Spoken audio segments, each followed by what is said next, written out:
There's a moment most people never tell you about, not because it's embarrassing or private or complicated, but because it doesn't make a good story. It happened to a guy I know, mid-40s, works in logistics, not a tech millionaire, not an inheritance kid. He hit $1 million invested on a Tuesday, a completely unremarkable Tuesday. He was sitting in his car in a Walmart parking lot waiting for his wife to come out with groceries, and he refreshed his brokerage app out of pure habit. The number on the screen had a comma where it didn't have one the day before. He stared at it. He refreshed again. He looked up at the Walmart entrance, watched his wife walk out with 2 bags, and then he just put his phone in the cup holder and got out to help her with the groceries. That was it. No confetti, no revelation. My name's Daniel, and today I want to talk about why that reaction is completely correct and what it actually means to reach 7 figures in 2025, because the version most of us were sold doesn't match reality at all. The disconnect starts with the word itself. Millionaire was built for a different economy in a different century. $1 million in 1960 had the purchasing power of roughly 11 million today. By 1990, it was still worth about 2.5 million in current terms. The word survived the inflation, the meaning didn't. But the cultural mythology around it absolutely did. The game shows, the Instagram flexes, the retirement fantasies built on a number that quietly lost 90% of its original weight while everyone was still treating it like the finish line. What's strange isn't that people still chase it, it's that nobody updated the script. The number stayed the same, the world moved around it. So let's actually run the math on what $1 million does in 2025, because I think a lot of people have a fantasy in their heads that doesn't survive contact with a spreadsheet. If your million is sitting in a standard S&P 500 index fund, the current dividend yield is sitting around 1%. 1% on $1 million is $10,000 a year. That's $830 a month. I want you to sit with that number for a second. $830 a month from $1 million portfolio. You cannot cover rent in most American cities on that. You cannot cover groceries and utilities. The live off your dividends dream requires a very different number than $1 million in today's market. And yet, the dream keeps getting sold with $1 million price tag. If you're finding this kind of honest breakdown useful, consider subscribing. I try to bring this same level of clarity to every video on this channel.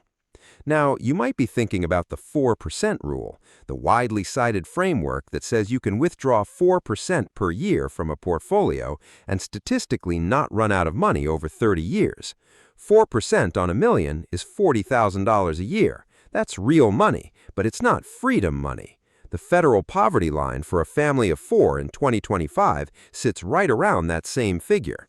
$1 million portfolio, withdrawn responsibly and conservatively, generates an income that the federal government defines as approaching poverty for a small household. That's not a criticism of the 4% rule. It's actually a brilliant piece of financial engineering. It's just a reality check on what $1 million actually produces when you stop treating it as an abstract achievement and start asking it to do a job. And here's the part almost nobody talks about. Your million may not actually be $1 million.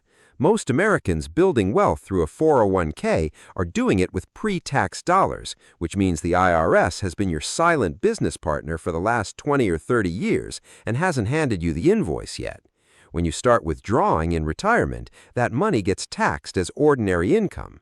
At a blended rate of around 25%, your million is really closer to $750,000 in spendable purchasing power. A Roth account with the same balance, where contributions were taxed going in, hands you every dollar tax-free on the way out. Same number on the screen, roughly $300,000 different in reality. The type of million you have matters as much as whether you have one. Here's something that genuinely surprises people when they first hear it.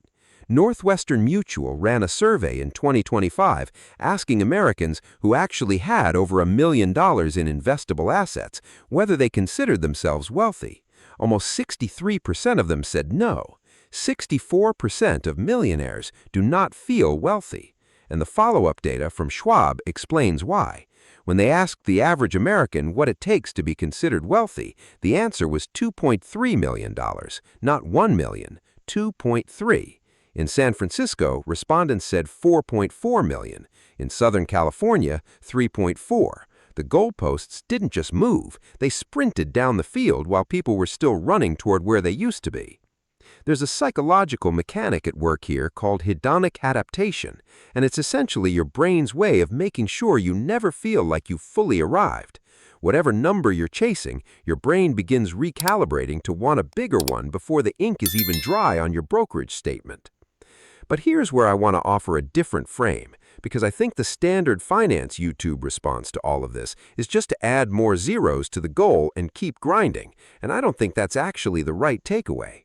The reason people feel let down at $1 million isn't because $1 million isn't enough. It's because they were chasing a feeling, not a number, and nobody told them what the feeling actually is. The guy in the Walmart parking lot wasn't underwhelmed because he failed. He was at peace.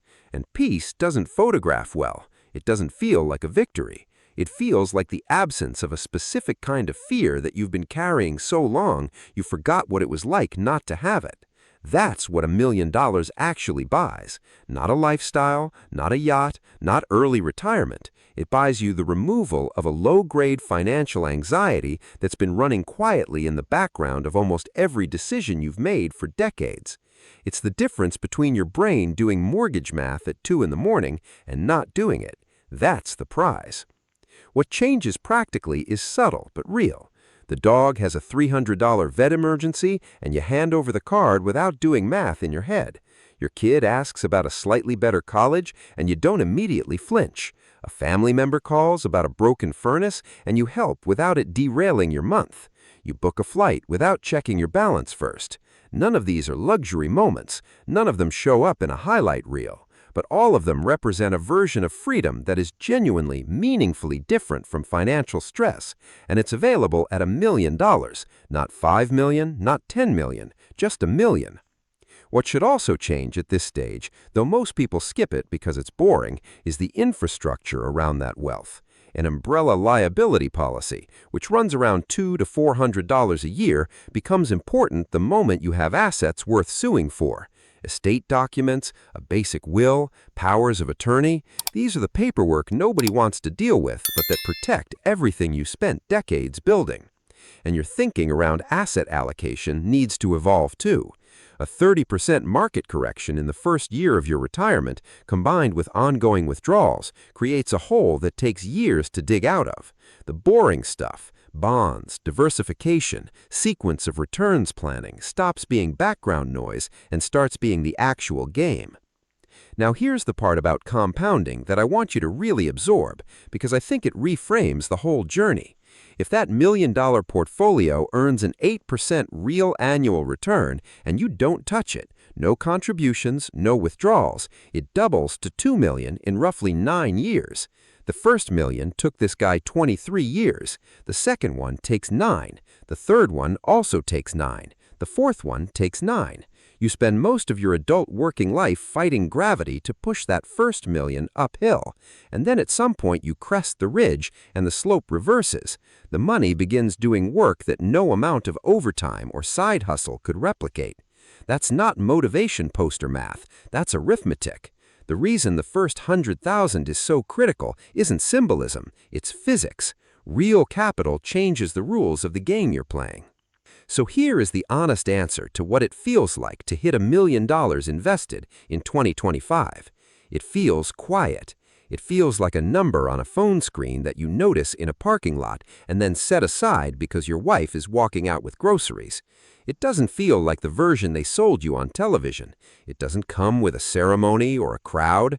The world doesn't acknowledge it because the world can't see it. You look exactly the same as you did at $900,000. You drive the same car, you eat at the same places. The only thing that changed is an internal voice. The one that used to run worst-case scenarios on a loop has finally gone quiet. Not silent, quiet.